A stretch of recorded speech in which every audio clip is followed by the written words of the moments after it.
Hello everyone, Jolene here from Bookworm Adventure Girl. Welcome back. I hope that you are all doing well. This is where I talk about the books that I'm reading. I like to read diverse books and I highlight Canadian literature. If you are new, thanks so much for checking out my channel. Please hit subscribe and stick around. Today I am catching up on my hauls. And I'm going to be sharing a double haul. That's all of the books that I have received from publishers, books that I've picked up in the months of April and May. So this, of course, is going to add to my already exploding TBR, which at the moment is 1,502. But I will be doing my May wrap-up soon, so that will bring it down a bit, I hope. As always, I'm going to start with the books that I received from publishers, and I'm going to begin with one of my favorite Canadian independent publishers. I've talked about them before, and that is Harbour Press.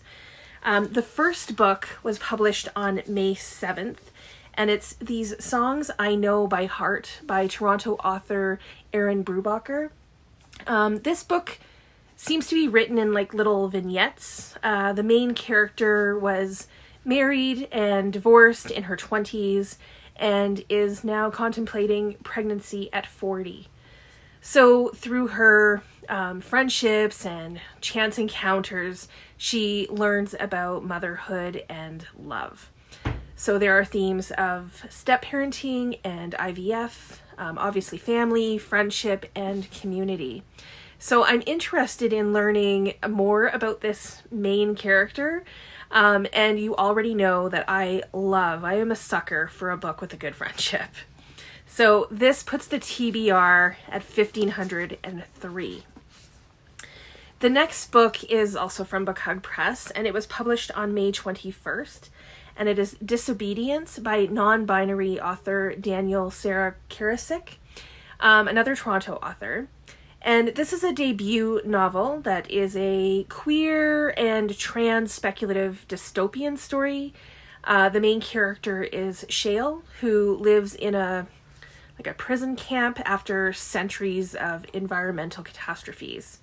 And they are keeping a relationship secret, and they are also attempting to escape to a settlement that is kind of forging like a new way of living.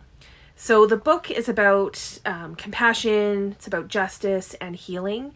And I find that I've enjoyed several dystopian books, so I'm looking forward to checking this one out. And that brings the TBR to 1,504. Also from Harbour Press is Nauetakuan, A Silence for a Noise by Natasha, Kanape, Fontaine, and it's translated from the French by Howard Scott. This is being published on June 11th, and it is an Indigenous story about a young woman in Montreal who goes to see an art exhibition that really inspires her to learn more about her own Indigenous roots and connections. So this is a story about friendship and learning about traditional ways. And one of the blurbs on the book cover says that it is a love letter to residential school survivors and dedicated to their descendants. So this is a possibility for Indigenous History Month as well, if you're reading something for that. And this brings the TBR to 1,505. The next book that I have is from St. Martin's Press, and it was just published on June 4th. And it is Miss May Does Not Exist by Carrie Courogen. This is the life and work of Elaine May, Hollywood's hidden genius. So this is the biography of Elaine May, who was a comedian, a director, an actor, and writer. And she was well known as a recluse. And she began her career as part of the legendary duo Nichols and May. I had never heard of her. I've never heard of them. This is about the impact, though, of one woman and how it impacted the way we think about comedy and what film can be. And it's about how women were, and maybe even still are, treated in Hollywood. So this brings the TBR to 1,506. Also from St. Martin's Press, this next book has been on my mental radar for a while, and I've been waiting for paperback, and I can't wait to read this. It is The Collected Regrets of Clover by Mikki Brammer. They sent this really cool, I'll put a picture of it up. They sent this really cool, really sweet tote bag as well, and I love it. So I've only heard good things about this book. And from the little bit that I know, I think I'm going to love this book. I have very high hopes. So this is about Clover Brooks, who watches her kindergarten teacher die while reading a story. And then her grandfather dies while traveling. And these experiences have inspired her to become a death doula in New York. I love a book that's set in New York. She spends so much time with people dying that she seems to kind of have forgotten how to live. And I'm really interested in this as I work with people who are dying and with their families, every day. And it does make you think of life and death differently, I think. And I also think I'm going to like this main character. So this is one that I hope to be reading sooner rather than later. And it brings the TBR to 1,507. Next up from Harbour Publishing, I have a children's board book that was published on April, I think it's the 27th, I didn't write it down here. A Flock of Gulls, A Chorus of Frogs, and this is by Roy Henry Vickers and Robert Budd. I've talked about other books by Roy Henry Vickers because I love his illustrations, especially in this. I will be talking about this more in my May wrap-up. And that puts the TBR stack to 1,508. Next, I have a book from Blair Press, and this is The Saddest Girl on the Beach by Heather Frese. This was published on April the 9th.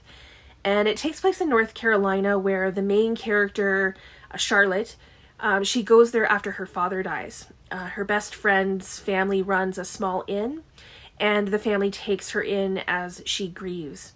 So I do like the theme of grief, and I'm always interested in how authors take on that topic. Plus, I think that this will have a friendship and family themes as well. The author has another book out already, so if I do enjoy this one, I think I will check out her debut too.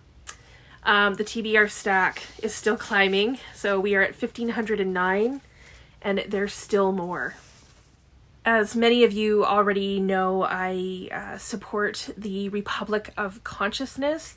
I will leave a link to their website. The first book that I have from them are Old Romantics by Maggie Armstrong. And this is a collection of interconnected short stories. I love when short stories are interconnected. And I think that this is a debut. And it will also be, I think, a good way to know if this is a new author that I want to follow. And that puts the stack to 1,510. The second book from the Republic of Consciousness is Amma, by Saray De Silva. The first line of the blurb on the back of the book is this: 1951, Singapore. 10-year-old Josephine kills her abuser. So needless to say, this got my attention and I am already interested. This is also a story of 3 generations, which I love, a multi-generational story. So this definitely is one that I want to read soon. And this brings the TBR to 1,511, and there's still more. There are a couple of books that I bought that I've already talked about in my March and April wrap-up. I'll leave that linked below as well. But I need to mention them here because I need to add them to the TBR since that never happened. So I picked up Happy Place by Emily Henry, a romance that wasn't my favorite, but it was okay. And I picked up The Whispers by Ashley Audrain. This is her second thriller novel. That was good, but not as good as her debut novel, in my opinion. So if you want to hear more about these two, that I do talk about them in more detail in my March-April wrap-up. So check out that link below in the description box. And this puts the TBR at 1,513. I wish I could say that that was it, but it's not. There's more. I have a couple of most anticipated releases this year, and one of them was The Peace by Romeo Dallaire. I will be talking more about this book in my May wrap-up, which will be posted pretty soon, so stay tuned for that.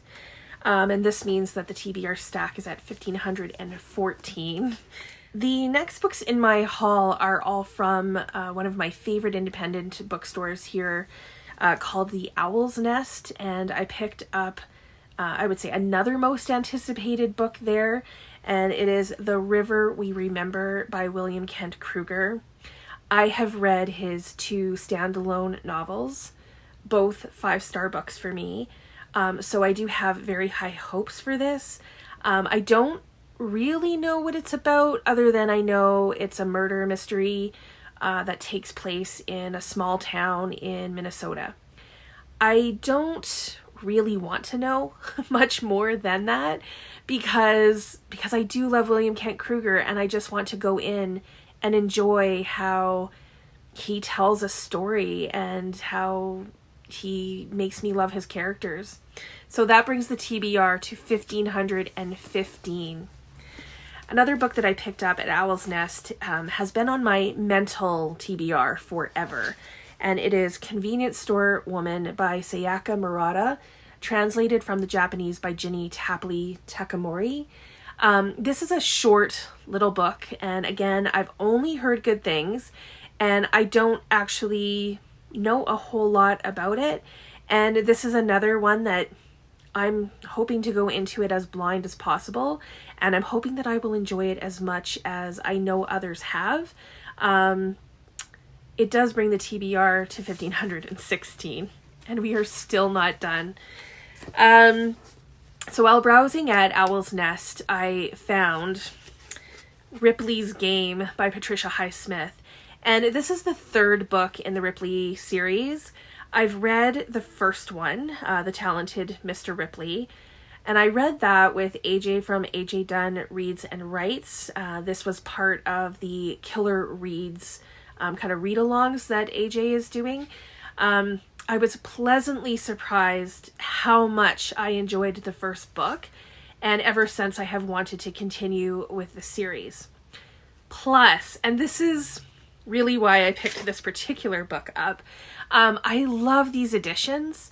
This is the edition that I have of the first book, so I'm hoping to get all of them in these editions if I can. It will be a little bit before I get to this particular book, since I still need to read the second book. So now the TBR is at 1,517. Last on the list, and bringing the TBR stack to a whopping 1,518 books, is Cold by Drew Hayden Taylor. I had been hearing a number of people talk highly about this book, and I have been wanting to read this author.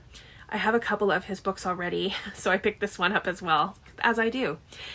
This is also the June pick for the Reading Across Canada Book Club, and it does fit for the Reading Across Canada Challenge prompt for June, and actually May as well, which is to read an Indigenous author in June. So if you are interested in joining our discussion on June 25th, the info will be in the description box below. So this is an intriguing story. It's murder, mystery, thriller, and horror. So I'm looking forward to seeing, where this goes. And that is finally the end of all of the books that I hauled in April and May. I guess I do need to remember that this is not bad for a double haul, and we already know that I did not read much in March and April. So it does make sense that the TBR stack has grown more than I would have liked. I will be doing my May wrap-up soon, so we will see how much the stack comes down. And if I'm able to read like I normally do for the next couple of months, then we should hopefully get below 1,500 again before we know it. That's what I'm hoping anyway. So please let me know if you have read any of these books or if you are interested in any of them. What is a book that you've hauled in April or May, something that you've hauled recently that you are most looking forward to reading? I look forward to chatting with you in the comments. As always, thank you so much for watching. I hope you enjoy the rest of your day, and don't forget to make every day an adventure.